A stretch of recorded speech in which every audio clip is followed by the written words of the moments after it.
It's a new year, new stats. And so we want to be able to give people an idea of what the market is doing so that you can make some great decisions in this new year. Everybody, my name is Eduardo Aguilar and I'm with the Partners in Real Estate team. And today I'm going to take you just through some key trends that you should be aware of or just keep in mind as you're kind of deciding what direction you want to go this year. So let's dive right in. So the top takeaways as we're looking at where we are this year and January of 2023. And so really what you want to look at are volume is down, which is honestly keeping prices steady. That's where folks were anticipating this big kind of downward trajectory of home prices. And though there is, and we'll go over it in a minute, we'll talk about the elephant in the room about big price drops. But relative year over year, you're going to see that the market is pretty much doing what the market was expected to do. Interest rates are trending down, though it kind of depends on the day, right? So I'm going to show you guys a chart a screenshot that I took a couple of days ago to kind of show you where rates are, just to give you an idea. But we did see a quick spike up the last couple of days on interest rates.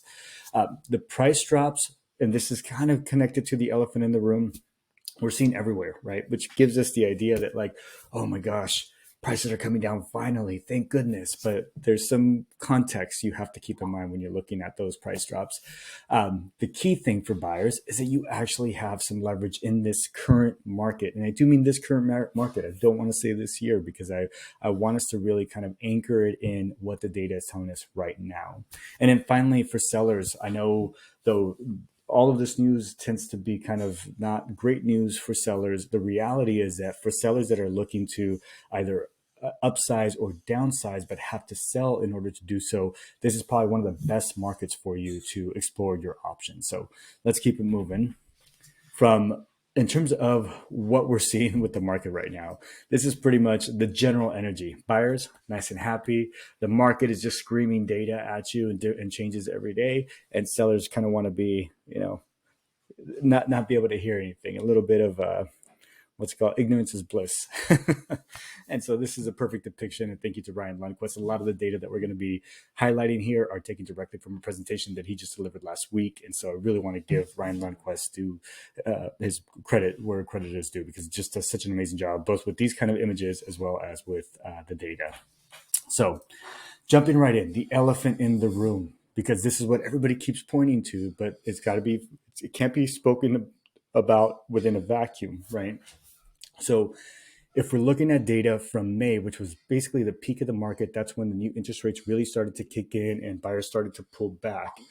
We have seen a fairly significant drop in prices, right? So in May 2022, the median price was around 625. By the end of the year, that median price had come down to 530, so almost a $100,000 drop, right? What I want you to keep in mind is that, yes, value-wise, there's no denying that home prices have dropped in value. But for those that may have purchased during that window, I want you to know, no, you did not make a mistake. And the reason for that is that you bought 625 probably at a 4% interest rate. So you're paying less than somebody buying today at 530 at a higher interest rate. So please don't kind of look at those numbers and see it in that fashion, especially if you're looking at it long term. The market comes back, right? So hopefully, if you bought this last year, you weren't in a position or aren't in a position to have to sell within the next couple of years, but just give it some time. The market always does what it does. But these types of numbers are really leading a lot of folks, and you see all these headlines, price drops dropping, foreclosures increase, like 100% increasing foreclosures. But all of that needs to be talked about within a bigger context of real estate and not in an isolated vacuum, because even when it comes to foreclosures, yes, we're seeing I think the last number I saw, 140% increase in foreclosures. But you have to ask, 140% of what? The reality is that the foreclosure, the distressed market, so foreclosures, short sales, court-ordered sales, those were less than 1% over the last year, right? So even if you see 100% increase on that, you're still talking about, I think it might be at 1.5 to maybe 2% total sales. So it's such a tiny little corner of the market that it's not necessarily one that don't get lost in those headlines, is I guess where I'm going with it. But I did want to acknowledge that this is absolutely the ecosystem that folks are kind of making decisions in at the moment, right? So they're seeing that prices are just steadily climbing down since May. That being said, when you look and then you're hearing things like this, right, where over a quarter of listings in the area, closer to 30%, have dropped prices. And again, people are interpreting it as like, yes, prices are coming down.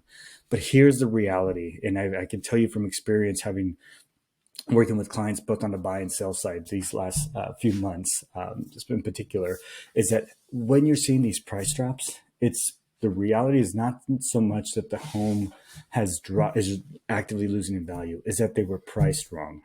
I mean, I hate to say it. If you're finding yourself in this situation, I go back and look at the current comps, because what I've heard, and it blows me away that I'm having these conversations with other agents.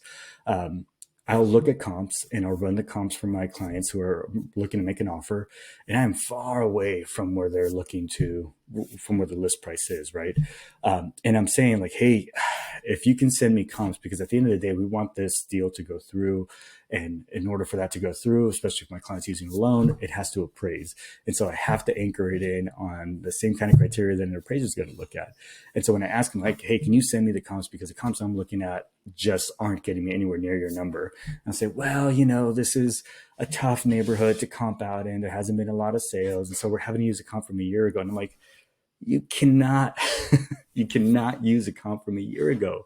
You're seeing that with some investors right now. I've seen some beautiful homes sit on market because unfortunately the investors, the flippers that bought them in with the mindset that the market was going to keep growing, or use comps from a market that was growing, and are coming to market at that price point, and the houses are just sitting. Just recently I came across a house that when I ran the comps, it's $80,000 above where it should be in today's market, which is horrible to hear. And so those investors are either going to have to bring that price down significantly in order to start gaining some traction and not grow stale on the market, or take it off market and rent it out and pray that the market comes back, sooner rather than later. So when you're seeing all these price drops, know that it is absolutely due to the housing market prices softening, but don't misinterpret this like, whoa, 50,000, $50,000 drop as what the market is currently doing. It's really the dynamic comes down to the price having been set a bit higher than what the market is, where the market is at the moment. So they should be coming on market much more quickly. And I can tell you for a fact, we just sold our home. We closed on it in December, and we priced it according to the market. And we priced it where we knew it was going to be competitive. And we got into contract within 4 days with we received 3 above market offers, right? So it's absolutely still possible, but you have to be hyper aware of your strategy that you're using to do it, right? And so, yes, buyers are getting excited about seeing these price drops, and sellers, of course, are just kind of pulling their hair seeing it. But the fact of the matter is, you have to be smart in this market, and you have to be hyper intentional. And we'll talk about some strategies that are available to both buyers and sellers in this market to both be successful. So here's where we are, right? And so when we look at housing statistics, we typically try to lean on year over year because it gives us something tangible to anchor our analysis on. And when we're looking at the median price of homes in December of 2021 versus December 2022, you see that the total market change is only dropped less than 5%. So yes, the headlines are showing us, and they're true. I'm not trying to discredit them. Between May and December, there was a 15% drop, but year over year, you're talking about a 5% decline in the market, right? And that has to do with the fact that inventory is so low. So despite a number of buyers being pulled out of the market because the rise in interest rates, which either significantly drop what they qualified for, or because of that, put them into a price point for homes in neighborhoods and conditions that they're just not comfortable moving forward, and so are opting to sit out right now. So you saw a big decline in the number of buyers, but equally, you saw a big decline in the number of sellers, right? You had a number of sellers that had a ton of equity in their houses over the last few years, and decided to refinance. And maybe they didn't pull any cash out, but they definitely refinanced to a lower rate. So they're sitting on 2.5%, 3%, sub 4% interest rates. And they're looking at the market and saying, oh my gosh, 7%, 6%. Why would I buy now? I'm going to pay double what I'm paying right now. Right. And so because of that, you have a lot of sellers that are sitting on the market as well. And so that drop in buyers And that drop in inventory is what's keeping the market stable at the moment. So we haven't quite reached an equilibrium between buyers and sellers, but we're definitely not finding ourselves in that hyper seller market where you just had homes that would come on a market on a Thursday and be in contract by Friday, well over asking, right? That market has completely dissipated because of the cost of money in relation to interest rates. But nevertheless, there are so few homes coming on the market. There's a lot of homes sitting on the market, but so few new homes coming onto the market that is what is helping to stabilize prices. And we don't see anything on the horizon. Foreclosures, right? Everybody was sitting on the forbearance wave that was coming. The foreclosures were coming because of the forbearance. That never materialized, and there's nothing in any of the data that we're looking at that's showing that that's going to be the case, right? Maybe in some markets it might be, but I can tell you in Sacramento it's a high demand market, and so no. And because sellers have so much equity in their home that even if they are finding themselves with the loss of a job or the need to move, they have so much equity that they don't need to foreclose. They just need to sell. And so we're not anticipating any influx of inventory as a result of that. So please do keep this in mind as you're looking at what the market is doing. I can tell you that based on the data that I'm looking at and just anecdotally, what I've seen I've been hosting open houses for the last about 5-6 weekends, and I'm seeing a steady increase in the number of people coming out to look at homes and the number of people that are actually writing offers, not just coming out to check it out, but that are actually looking for a home. So we're starting to see the buyers come back into the market, and we're still seeing inventory pretty low. So that's going to result in prices starting to tick back up. Ideally, nowhere near the inflated prices that we were seeing in 2021 and 2022 at the start of 2022. But we're going to see prices start to gain ground again from what they lost over these last couple of months. So keep that in mind if you're kind of thinking like, oh, I'm going to wait till summer and spring. Right now, in my opinion, is the best time because there's no competition. And if interest rates do come down, you refinance at that point. So we'll talk about that in a little bit. So this is what I was just telling you guys. This is really why the prices have pretty much stabilized over the last like 6 weeks, is that inventory is just so low in the area. So few homes coming on the market. I can tell you, I'm working with several buyers right now that we've been looking for weeks, and they're like, Eduardo, there's nothing new. And I'm like, yeah, I know. I'm sorry. That's just where we are in the market right now. So we're looking at different strategies, maybe leveraging the current market to buy something that they fix up and force equity into. And then I can help them do the design, connect with contractors, do all that work. But this is really what's stabilizing the market at the moment, is the severe lack of inventory. And so you look at in volume in this case, the number of homes that sold in 2021 between May and December was 12,405. Between May 2022 and December 2022, it was 8,400. So that's a 30% drop in volume. So 30% fewer homes sold during that time frame, right? And that's because of inventory. That's because of buyers sitting out of the market. You look at November 2021 to January 2022, 3,400 homes closed during that time frame. If you look at just a few months ago, November 22 to current January 2023, almost half, less than half of the homes, or almost less than half of the homes sold, right? So volume is significantly down.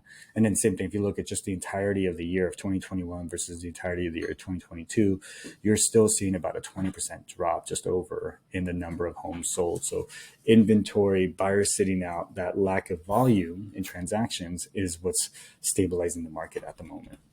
So here's kind of a quick snapshot. This particular shot was taken a few days ago. And so the market has shifted a tiny bit. As I mentioned, I think it went up a tiny bit today. Today's the 25th. But we're currently looking at about a 6.2 interest rate. So we're definitely hovering pretty consistently in the low sixes. The expectation based on several folks that I listen to and podcasts that I follow is that we may start dipping into the fives by spring, but we're not going to see anything below, I would say, 5.5, maybe by the end of the year, maybe. But we're going to be hovering that high six primarily, and maybe dipping to the low six primarily, and dipping possibly into the high fives. But I wouldn't expect it to go much lower than that. So keep that in mind as you're anticipating. You're trying to time the market, really factored in just what you can afford, what you're looking for, and can you find a home that connects those dots for you? Because interest rates, you can always refinance down the road. But the lack of competition and your ability as a buyer right now to really negotiate terms that are favorable to you has never been higher, not in the last like 5 years. So keep that in mind as you're looking at the market at the moment. This kind of gives you a 30-year, or this is, apologize, this is looking at interest rates just to give you a longer term trajectory of about 12 years, a little bit over, of where interest rates are, right? So you can kind of see where they've jumped to and where they're dropping to at the moment. But we're still kind of hovering in that, like, depending on the type of loan that you're using. For a conventional 30-year fix, you're looking at just above 6. For a 15-year fix, you're looking at just above maybe 5.25, right? But you're kind of seeing this pretty consistency right in this zone. If you look at this next chart, this is a 30-year mortgage history, so that you can kind of really anchor it in. Again, you can't look at this stuff in a vacuum. You got to look at over the long-term trajectory. The average since 1971 is over 7.75% for interest rates, right? So the fact that we got as low as we did, I know I've told this to people. I hate to say it was a once in a lifetime opportunity, but I'd be willing to bet that it was a once in a lifetime opportunity. It just, the confluence of things came together to create that dynamic, and the system learns, and chances of repeating it, just like chances of repeating the 2008 recession, are, it's never eliminated, but it is extremely low because of the safeguards that got put into place. Same with interest rates, right? Now we see the result of conflating steps by the federal government in terms of lowering interest rate, providing stimulus dollars, and the cause of inflation as a result of that. And so the system's going to learn, and our chance of dipping into that space anytime soon is very low. So this is just to kind of give you guys some context there. So what do you do with all this information? Because this is all just data at the end of the day. And so if you don't know how to make it actionable, it's pointless. And so here's some quick tips for buyers and sellers. So for buyers, you finally have some leverage, right? So just over here, like the shark saying, that's still expensive. In some cases they are, but I can tell you right now, I literally just submitted an offer on a home where we're up against, to my knowledge, at least 8 other offers. Right. So there's still competition out there. It just depends on if the home that is being sold is using the right strategy that's taking into account the market and taking into account condition of the home. If they're being strategic with those two pieces, the home's not going to sit on the market very long. Right. But for those homes that are sitting on the market, there is much less competition, right? On average, during the pandemic, homes were sitting on the market 7 days. Right now, we're seeing upwards of 40 days. And so when you're doing that, you're able to really kind of find terms as a buyer that work in your favor. But remember, all it takes is one other person that's interested in that house, that all of a sudden that leverage that you thought you had disappears. So don't wait. If you find a house and really think through it and work with a professional, ideally call me, and I can help you analyze it. If you're thinking of it like, could this work as a longer term rental? If I wanted to do an Airbnb, what are the costs to me right now? If I wanted to change out the kitchen, what does that look like? Let's sit down and actually come up with a plan for you, so that you're not letting it sit, and you finally say like, actually, I kind of see I can make it happen on a 4th week. And there's been no activity. And then all of a sudden now you're interested, and just through happen chance, somebody else is as well. And all that leverage you thought you had completely disappears. So yes, time is on your side, but it's not eternal. So don't just kind of wait until the sellers kind of die out. I like really die out on their passion to sell that house. Really look at the numbers and put forward an offer that works for you. I can't tell you how many homes I've looked at with clients where, based on the list price, absolutely not. Once we assess the condition, have a sense of what repairs need to go into it, and run our numbers, I'll put it out to my client, and then I'll put it out to the agent and say, hey, we can't come in anywhere what you're asking. Here's a number that we would need to come in, and then say, I got nothing else. So yeah, write it up. Right. So know that you do have that potential right now, but it's not eternal. All it takes is, like I said, one other person looking at that house willing to submit an offer, and all that leverage disappears. Come up with a concession strategy. So a lot of people think like, I just want to knock down the price. That could be it. That could be the best strategy for you. But the reality is that a drop even in $10,000 on the price of a house results in a drop of about $60 per month on your monthly payment. So maybe that's what makes it or breaks it for you, right? So maybe you negotiate on price. maybe you're willing to pay a higher price, but then negotiate some repairs, right? So it could be that you need credit to get some work done on the house because you may not have the cash on hand if you're having to commit it to the down payment and closing costs. But by getting the credit, now you no longer have those closing costs. So you have that in your pocket and you can now make those repairs, which isn't the same when you drop in price. So you could drop the price by $10,000. Doesn't mean you keep $10,000 in your pocket. It just means that all your financing is coordinated based on $10,000 less of the purchase price.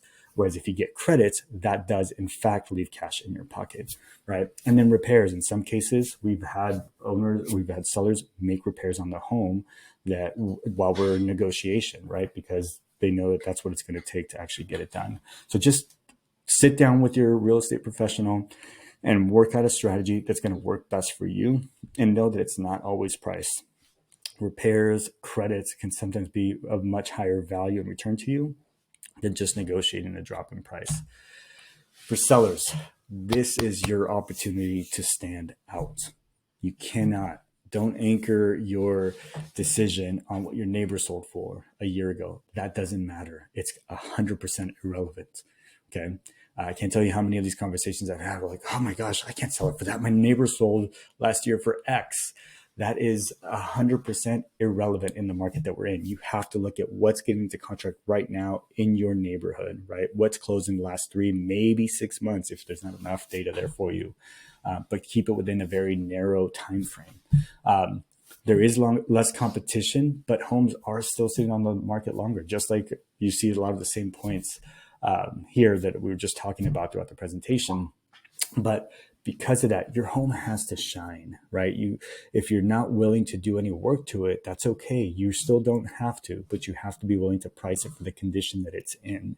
And so you can't get champagne prices for, Coors Light budget type of thing, Coors Light condition. And so you have to be very intentional. When we sold our home in December, I went through it with a fine tooth comb, right? I painted all of the bedrooms. I went through and made sure all of the baseboards were caulked so that it looks nice and professionally finished. All the windows, really cleaned it out extremely well. It's anything and everything that's going to raise the question for a buyer. Ooh, I wonder what that's about. Ooh, I wonder what happened there.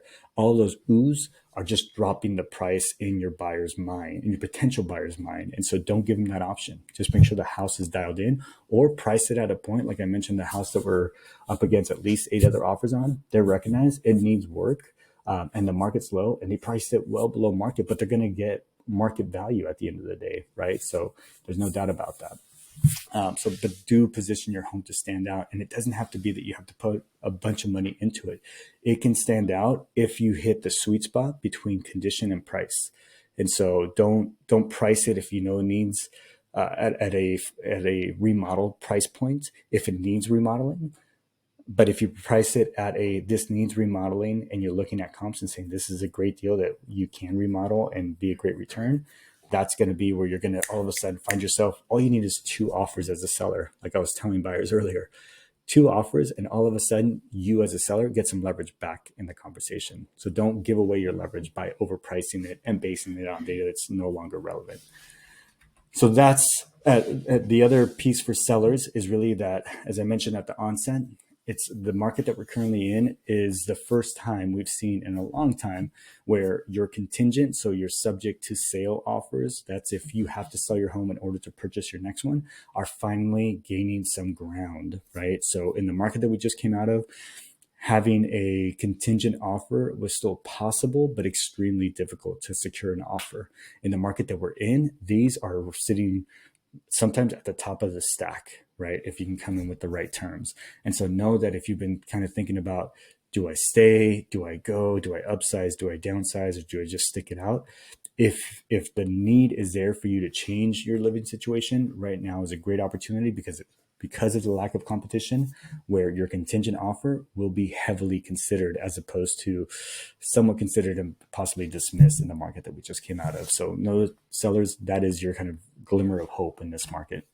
So just circling back to the top takeaways, volume is down, which is keeping prices steady. We don't anticipate any change in that. So prices are going to soften probably through February, maybe March, but come April, May, June, you're going to see some of that lost ground start to be regained as buyers come back into the market. And so my guess, based on the data that I'm looking at, is that by the end of the year, we're going to be year over year, probably positive 1 or 2%, right? So just how 2021 to 2022, we were down 4.5% in terms of home value. By the end of 2023, I can anticipate that we're going to be about 1 or 2% above where we were at the end of 2022. Rates are trending down, but don't think that they're going to come down as low as you think they are. 5.5% maybe by the end of the year. Really, whatever you can lock in that gives you a payment that you can feel comfortable with, lock it in, get that house, start building that equity, and when interest rates do come down, refinance. The price drops that you're seeing all around you are not necessarily because the market is collapsing. It's not a chicken little situation. It's because homes are priced wrong, period. Sorry to say. And then buyers, you do have some leverage, but know that that leverage is immediately lost the moment you sit on it and one other person shows up with interest on the house. So don't sit on it. If there's a house that kind of checks off 6 out of 10 boxes for you, sit down, run your numbers, talk to your professional. And if it works, it works. That perfect home isn't out there. You create the perfect home based on your decisions with your purchase and then what you do inside of the home. And sellers, be hyper intentional when you bring a home to market, but you are in a great position that if you need to sell your home in order to buy, this is one of the best markets that you have had in the last 5 years. So don't waste it. Thank you guys so much for watching this video. I hope that it was helpful. If you have any questions whatsoever, here's my contact information. Feel free to reach out. We can absolutely set up a Zoom conversation. We can meet up in person, or we can just jump on the phone and answer any questions that you have to make sure that you're setting up a strategy that you can be successful in 2023. Thank you guys so much for watching. See you guys on the next one.